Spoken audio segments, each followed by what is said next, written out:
আসসালামু আলাইকুম রহমতুল্লাহ বরাকাতুহু। সুপ্রিয় দর্শক শ্রোতা ভাই বোন, আমরা এসেছি বন্যা দুর্গত নোয়াখালী জেলার বেগমগঞ্জ থানার চৌমুহানির ঠিক পাশ দিয়ে কলেজ। তিনি বলেন, চারপাশে শুধুমাত্র পানি আর পানি। এমন কোনো ঘর আমরা পাইনি যে ঘরে এক কোমর পরিমাণ পানি হয়নি। এই যে দেখছেন, শুধুমাত্র পানি আর পানি, যেদিকে তাকাই শুধুমাত্র পানি।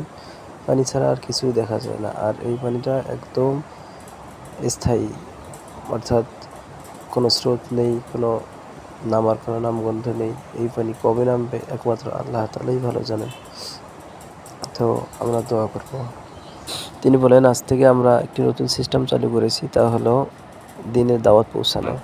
আমরা আসুন্নাহ ফাউন্ডেশন থেকে আজকে থেকে নতুন একটা জিনিস চালু করেছি, সেটা হলো যে ত্রাণের সাথে সাথে দাওয়া কার্যক্রম আমরা পরিচালনা করছি। যারা মুসলমান তাদেরকে আমরা দিচ্ছি বিপদে মুমিনের করণীয়। কারণ এই সময়টাতে অনেকে ডিপ্রেশনে, অনেকে দুশ্চিন্তায়, হতাশায় আছেন।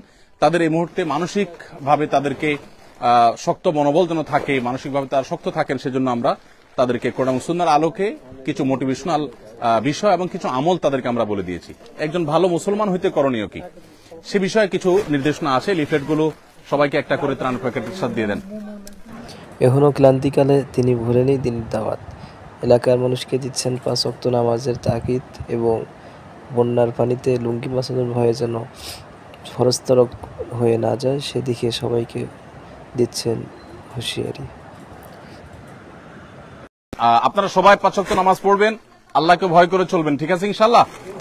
হ্যাঁ, এই বন্যার সময় অনেকে সামান্য একটু লুঙ্গি বাঁচানোর জন্য আপনার কাঁচা মেরে সতর খুলে ফেলেন। খবরদার, সতর খোলা যাবে না, সতর ঢাকবেন।